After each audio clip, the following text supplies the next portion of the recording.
pusing duluan mau ngerjain yang mainan. Atau baru ingat besoknya tuh ada presentasi, kuis, sama deadline tugas. Terus langsung mikir, aduh, gimana sih kok datangnya barengan gini? Kalau kalian pernah ngalamin hal yang kayak gitu, tenang aja, kalian gak sendirian kok, karena hampir semua mahasiswa pernah ngalamin hal yang sama.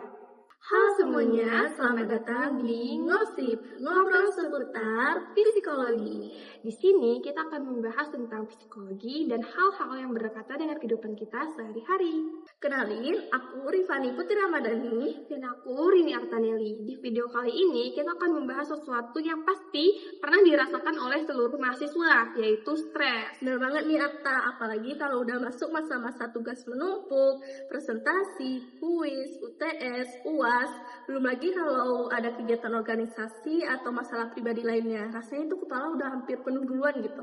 Nah, benar banget. Karena stres itu nggak bisa dihindarin sepenuhnya, yang penting itu gimana cara kita untuk mengatasinya. Dalam psikologi, cara seseorang untuk mengatasi stres itu disebut dengan coping. Jadi, pada video kali ini kita akan ngobrol santai gimana membahas tentang apa itu stres, apa penyebabnya, dan gimana coping bisa membantu kita mengatasi stres tersebut. Kalau ngomongin stres, sebenarnya apa sih stres dalam psikologi itu?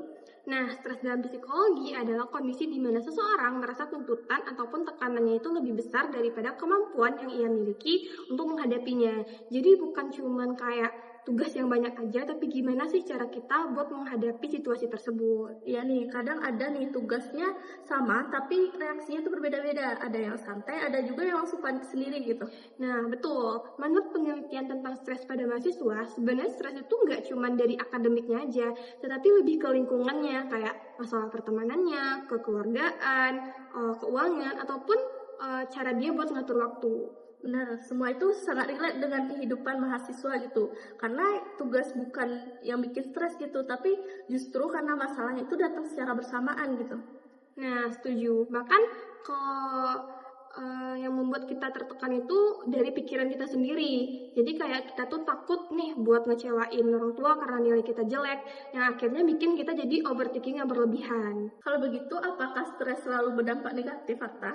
Enggak juga sih, Rifah. Dalam tingkat tertentu, stres justru bisa memberikan motivasi. Contohnya ketika kita mendapatkan deadline tugas besok, rasa tertekan yang kita miliki akan membuat kita untuk menyelesaikan tugas tersebut. Jadi, stres bisa menjadi alarm untuk mengingatkan kita dalam bertindak. Oh, begitu ya.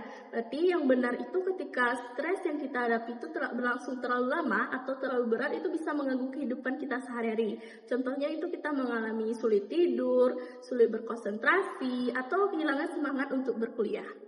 Nah, disinilah peran coping menjadi penting. Coping sendiri dapat diartikan sebagai cara atau usaha seseorang untuk dapat mengendalikan dan mengolah stres yang sedang dialaminya.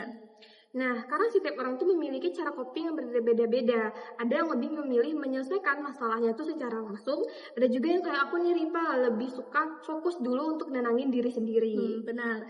Dalam teori Lazarus dan Fogman, coping sendiri terbagi menjadi dua, yaitu problem focus coping dan yang kedua itu emotion focus coping. Problem focus coping adalah strategi yang berusaha secara langsung untuk menyelesaikan sumber masalahnya. Contohnya, ketika teman-teman lagi stres nih karena tugas banyak, jadi teman-teman langsung membagi jadwal belajar, langsung membagi tugas berdasarkan prioritas, ataupun berdiskusi nih kepada dosen ataupun teman untuk dicarikan solusinya. Jadi fokusnya itu bukan kepada perasaan stresnya, tapi kepada masalah yang menyebabkan stres tersebut. Biasanya strategi ini cocok pada masalah yang bisa dihadapi atau dicarikan solusinya. Nah, emotion focus coping berbeda lagi nih teman-teman. Strategi ini tuh lebih fokus untuk mengelola emosi yang muncul akibat stres. Contohnya seperti kita mendengarkan musik, kita berolahraga, nonton film, beribadah, curhat ke teman atau pasangan, ataupun melakukan hobi yang kita sukai. Nah, kadang orang menganggap cara-cara seperti itu tuh tidak membantu menyelesaikan masalah. Justru padahal itu penting gitu, teman-teman. Jadi ketika otak kita mengalami lelah atau emosi yang tidak stabil, kita akan kesulitan mencari solusi yang tepat. Jadi, menenangkan diri terlebih dahulu juga merupakan bagian dari coping yang sehat ya teman-teman. Nah, kita akan ngambil contoh yang paling sering terjadi di lingkungan kuliah nih teman-teman. Misalnya ada mahasiswa yang minggu depan itu mau presentasi, sedangkan tugas dari mata kuliah lain itu juga banyak. Jika kita menggunakan problem focus coping, maka kita akan mulai dengan membuat daftar tugas, kita menentukan prioritas, dan juga mengerjakan dari yang paling mendesak terlebih dahulu. Sedangkan kalau kita menggunakan emotional focus coping, biasanya kita mungkin akan beristirahat sejenak, mendengarkan musik, atau ngobrol agar pikiran kita ini menjadi lebih santai.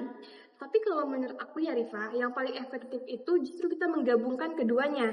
Jadi kita menenangkan diri terlebih dahulu, baru kita fokus nih untuk mencarikan solusinya. Nah, aku setuju nih Arta, karena ketika masalah dikerjakan terus-menerus tanpa istirahat itu akan menyebabkan masalah yang serius. Nah, dari obrolan kita hari ini, kita bisa memahami bahwa stres adalah hal yang wajar yang dialami oleh setiap orang, terutama mahasiswa yang memiliki banyak tuntutan dan tekanan. Yang penting itu bukan gimana kita menghindari stres, tapi gimana sih cara kita untuk menghadapi stres tersebut dengan strategi coping yang tepat.